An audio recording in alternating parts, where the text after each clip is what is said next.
Estamos de volta para a Comissão Executiva, estamos a olhar para as economias dos BRIC, que são convidados desta edição, Joaquim Miranda Sarmento, Mariana Abrantes de Sousa, José Magalhães e também Taufik Rekimi. Professor José Magalhães, vamos olhar para o Brasil. É uma pátria que nos diz particularmente muito próxima de Portugal. Olhamos para o Brasil, percebemos que nos próximos anos há um conjunto de obras que vão puxar pela economia. Há também a questão energética, que contribuiu muito para o crescimento do Brasil, mas há riscos também para a economia brasileira nos próximos anos. Há riscos, como neste momento, para qualquer país do mundo, não é? Agora, a origem do crescimento do Brasil é exatamente o oposto ao da China. Ou seja, arranca com 70% da produção para consumo interno e 30% para a exportação. Precisamente o contrário da China. Por isso, o Brasil aposta, em primeiro lugar, no desenvolvimento e no crescimento, ou melhor, no crescimento económico dentro do país, através da procura interna e não da exportação. Daí que os brasileiros, neste momento, estão, este sim, de uma forma perfeitamente assumida, a subirem exatamente no seu estatuto social de classe média. Há, de facto, o que eu não verifico é isso no crescimento da China. Precisamente porque E se me permite só um breve apontamento relativamente ao futuro da China para fazer depois a integração aqui para o Brasil. É aquilo que eu prevejo para o futuro da China é muito mau, tendo em conta alguns dados que eu tenho relativamente a alguns aspectos. A carga fiscal na China neste momento está em 80%, ou seja, os chineses pagam 80% de imposto ao Estado.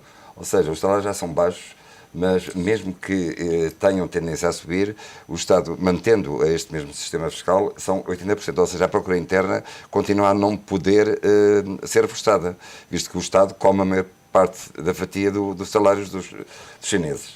O outro aspecto é a inflação, que está em 16%. Ora, se tivermos em conta esta inflação e o próprio crescimento do PIB na ordem dos 7%, vamos chegar à conclusão que ela está a ter um crescimento negativo e não positivo. Que queria fazer uma nota. Não, eu ia fazer que, curiosamente, não, o crescimento é real, portanto deve ser descontado da inflação. O ponto é se a inflação é mesmo 16%, porque as estatísticas chinesas são muito pouco fiáveis. O que acontece curioso é que as taxas de juro dos depósitos são negativas, essas sim. Sim, exato. E isso cria um efeito de desincentivo à poupança que se está a começar a sentir. Num país que historicamente tem taxas elevadíssimas de poupança. E num país em que 40% do PIB é investimento, e de acordo com algumas análises económicas feitas, se o investimento cresce a 12% ao ano, se o investimento deixar de crescer, o crescimento do PIB cai para metade. Portanto, há aqui um efeito poupança, investimento, crescimento do PIB, que este efeito de taxas de juros negativas é bastante preocupante. Exatamente, acaba por perverter um bocadinho aquilo que nós gostaríamos. E em termos daqueles apontamentos que deu, relativamente à escassez da aposta do investimento estrangeiro da China em empresas inovadoras, para mim não é novidade e obviamente que não é novidade. Isto porquê? Porque, segundo li, parece que há um estudo feito, sob o ponto de vista científico, que os chineses não são capazes de inovar, não têm capacidades mentais, intelectuais, para poderem inovar. Quando quiserem inovar, fazem-no. Eu acho porque uma coisa é copiar. Copiar, exatamente. Uma coisa é copiar e outra coisa é contrafazer, ou seja, fazer a contrafação.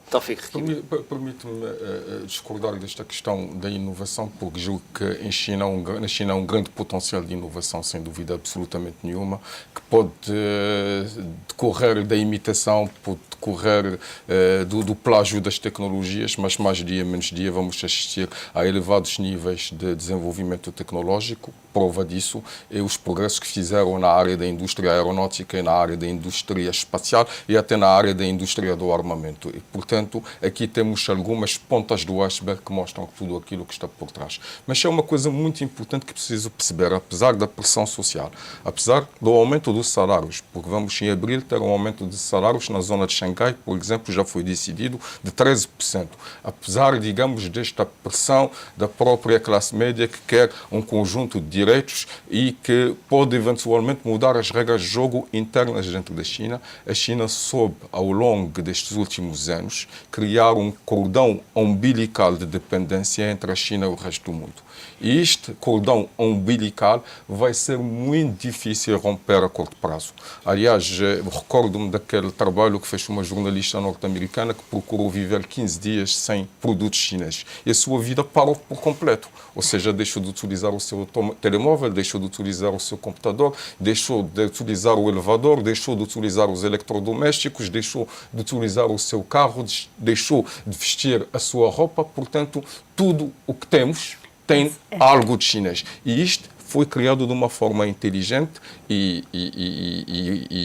deliberada por parte dos decisores políticos e económicos chineses, e acrescentamos a isso toda a rede de distribuição que está neste momento em instalação pela Europa e pelos Estados Unidos fora. Esta rede de distribuição, embora neste momento assente nos produtos de baixo custo e eventualmente até de má qualidade, este é na previsão, numa segunda fase, de passarem a velocidade superior e, logisticamente, apoiar toda a retaguarda da China, que está assente na cadeia de valor, em tudo o que está montando do processo. Eu estava a tentar levá-los para outra continente, mas penso que a Mariana ainda queria fazer uma nota relativamente à China. Mas eu acho que o que o professor disse é muito interessante e foca, de facto, que mesmo, por exemplo, na relação com Portugal, nós somos grandes importadores de produtos chineses, temos um déficit com a China.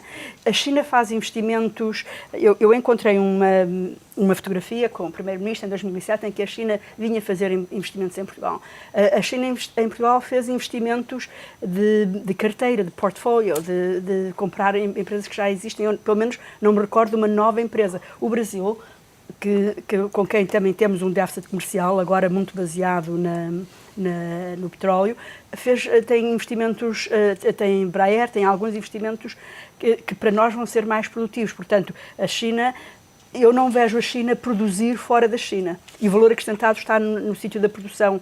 E eventualmente está neste momento a iniciar esse processo. Vamos terminar apenas a questão da China, porque gostava de facto, como dizia há pouco, levá-los para outros continentes apenas com a questão do setor financeiro. Quando olhávamos há uns anos para as tabelas, os rankings daquilo que eram os maiores bancos mundiais, vimos muitos bancos japoneses, praticamente nenhum já lá está. Os chineses subiram muito nesse ranking daquilo que são os maiores bancos a nível mundial, mas há riscos muito grandes no sistema financeiro chinês, podem ser, digamos, a origem dos próximos Lehman, se assim podemos prever. Não, é bastante provável que a próxima grande crise financeira global venha exatamente da China. Porquê? A China tem uma elevada taxa de poupança, que de certa maneira é quase obrigatória, porque não há Serviço Nacional de Saúde e não há sistema de pensões. E a China vai ser um país envelhecido antes de ser um país rico, devido à política de natalidade que seguiu nos últimos 30 anos. Ou seja, que as pessoas, de certa maneira, são forçadas a poupar exatamente para, quando chegarem à velhice, poderem ter acumulado uma reserva num modelo bastante diferente daquilo que é o nosso modelo. Os bancos são públicos e, portanto, enfim, não é só na Caixa Geral de Depósitos, os bancos são públicos, têm uma gestão política, não têm uma gestão económica. E esta elevada poupança foi canalizada para três segmentos, assim podemos dizer. Para investimentos públicos, cuja maior parte deles não são rentáveis, também não é só cá em Portugal. A China tem mais quilómetros de comboio de alta velocidade que o resto de todo o mundo, mas a tecnologia é alemã, curiosamente. Por outro lado, para um setor imobiliário que está à beira de poder rebentar uma bolha semelhante àquela que aconteceu, sobretudo nos Estados Unidos, e para obrigações do Tesouro americanas. Ora, o que nós vemos é a poupança chinesa, por aquilo que falávamos há bocadinho, a cair, por um lado, porque as taxas de juros são negativas e, portanto, as pessoas a começar a não poupar nos bancos tradicionais públicos, mas a procurar outro tipo de poupanças, e, por outro lado, o efeito da propensão marginal a consumir, que, de facto, há ali uma faixa da população que começa a ter cada vez mais a propensão a consumir e não a poupar. E, portanto, esta quebra na poupança, associada a um elevado endividamento privado, que é 180% do PIB, e a um endividamento público, que as autoridades chinesas dizem ser de 80%, mas que é uma caixa negra, claro, associado a um nível de crédito mal parado que começa a atingir valores preocupantes e associado a esta bolha imobiliária, pode fazer com que os bancos chineses, no curto prazo, enfim, este ano, próximo, 2014, entrem numa crise financeira muito elevada, uma crise financeira muito forte. E quando houve a crise de 2008, o governo chinês fez um plano de estímulo à economia que, de facto, na altura ajudou a economia chinesa e ajudou a própria economia mundial. Não é sustentável que o possa voltar a fazer. E com este nível de endividamento público, não é fácil ao governo chinês fazer um bailout dos bancos se isso for necessário. Aquilo que os chineses prevêem fazer no médio prazo é começar a vender dívida pública na sua moeda aos estrangeiros. Mas isso provocaria um impacto na própria moeda. Ou seja, eles não podem continuar a desvalorizar a moeda. Portanto, há aqui uma espécie de faca de dois gumes, que é, por um lado, como é que mantemos as exportações quando os salários estão a subir e com isso a destruir a nossa competitividade, e simultaneamente temos que valorizar a nossa moeda, que é a grande guerra cambial que existe neste momento entre os Estados Unidos e a China. Mas se não valorizamos a nossa moeda, também ninguém nos compra dívida pública. Portanto, os chineses estão... A grande questão para os próximos 2, 3 anos da China é exatamente como é que vamos manter o nosso sistema financeiro e o nosso nível de investimento sem, com isso, provocar um desequilíbrio nas nossas exportações. Portanto, este modelo não é sustentável a médio e longo prazo. É um equilíbrio difícil, mas como há pouco vos propunha, vamos então olhar, e não para o Brasil, mas num passo seguinte, que é como é que Portugal pode tirar partido destas questões todas. Mariana, olhamos muitas vezes para a China, tem interesses nomeadamente em África e no Brasil, mas não faz muitas vezes diretamente. Portugal poderá ser aqui ou não uma ponte. Vemos o Brasil que tem interesses em África, muitas vezes pode não querer fazer diretamente ou não consegue fazê-lo diretamente. Portugal pode ser aqui ou não uma ponte. Como é que Portugal pode jogar dentro deste contexto de economias, mas obviamente também tirando partido do facto de ser um país europeu e estar na União Europeia? Sim, é evidente. Eu encontrei, já em 2004, os angolanos estavam entusiasmadíssimos com a China e a China está instalada em Angola e o Brasil também. Uma das questões importantes que eu vi em Angola, no que toca à China, menos com o Brasil, mas no que toca à China, é que a Europa punha muitas condições ao seu envolvimento, porque era preciso haver eleições, era preciso haver transparências, etc. E a China não fazia perguntas, não tinha quaisquer condições, e simplesmente chegava e fazia um prédio, trazia trabalhadores chineses. Eu encontrei já em 2004 muitos chineses, mais chineses em Angola do que brasileiros, curiosamente, no pouco tempo que lá estive. Portanto, neste momento eu acho que a China, eu não sei se a China precisa de nós para estar em África, porque eles estão em todo lado. E eles estão com muito dinheiro com um plano, como eu disse, um plano top-down, um plano hierárquico. O Brasil, eu acho que beneficia porque, apesar de tudo, eu acho que nós conseguimos fazer o tal triângulo famoso de há 500 anos com o Brasil. Eu acho que nós podemos aí intervir porque podemos estabelecer boas relações com os brasileiros, com os angolanos e os moçambicanos. Eu acho que podemos ainda promover muito mais a CPLP, a lusofonia. Agora, o Brasil é também um grande país exportador e vai ser ainda mais. Está a virar-se.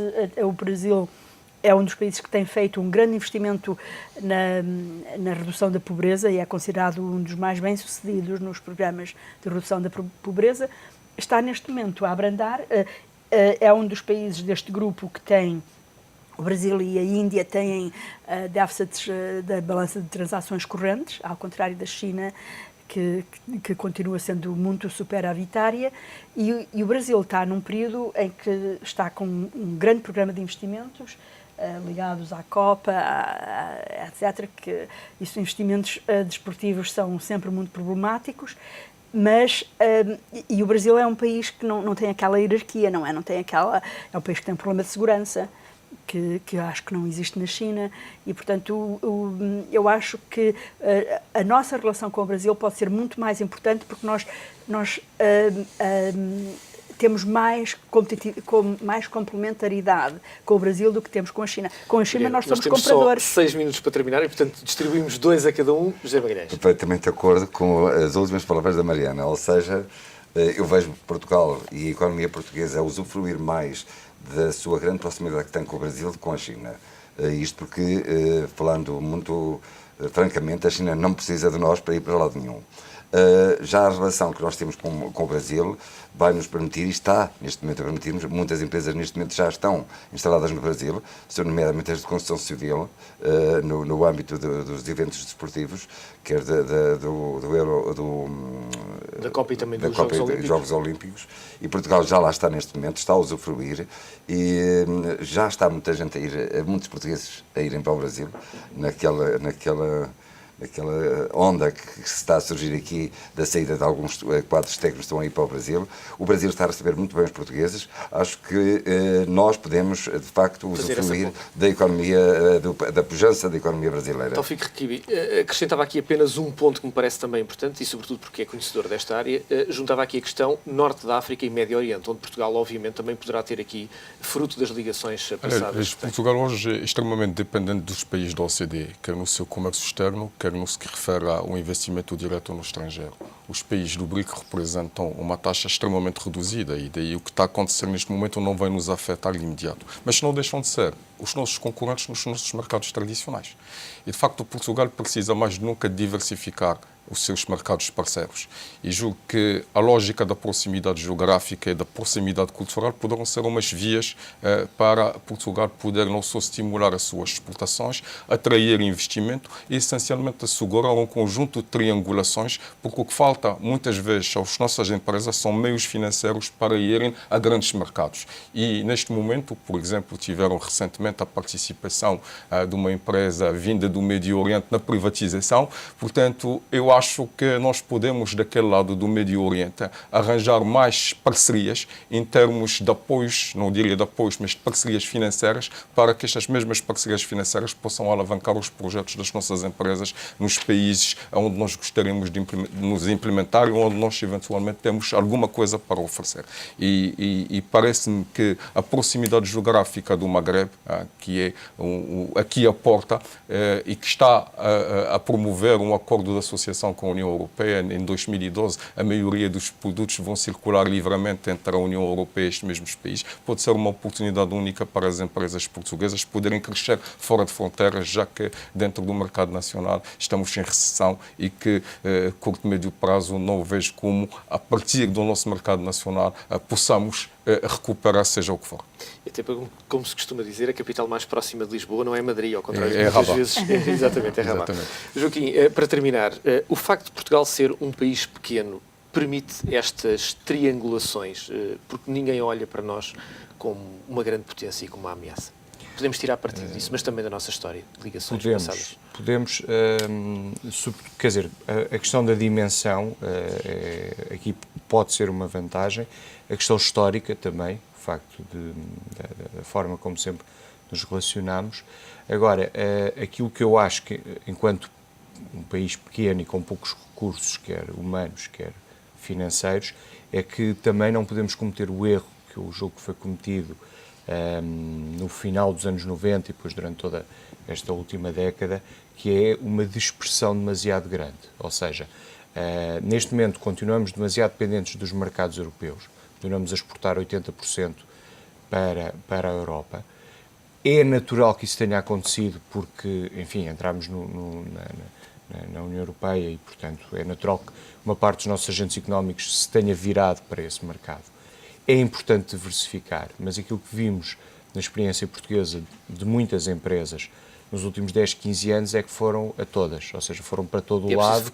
É preciso focar e perceber que há 3 ou 4 palcos geográficos que são, de facto, onde temos vantagens competitivas. Tudo o que seja fora desses palcos geográficos é juntar, inovar na geografia e inovar no negócio. E, portanto, é demasiado arriscado para um país que tem recursos relativamente limitados.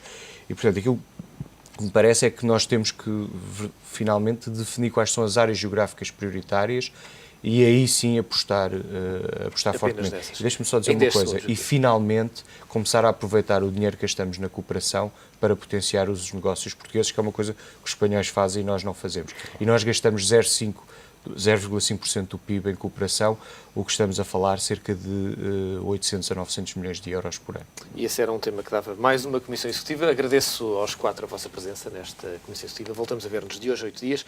A Comissão Executiva que hoje esteve a olhar para os BRIC, para os desafios e também para os problemas destas grandes economias neste mundo, cada vez mais dependente destes novos países. A Comissão Executiva regressa segunda-feira. Desejo-lhe um bom fim de semana. Até lá.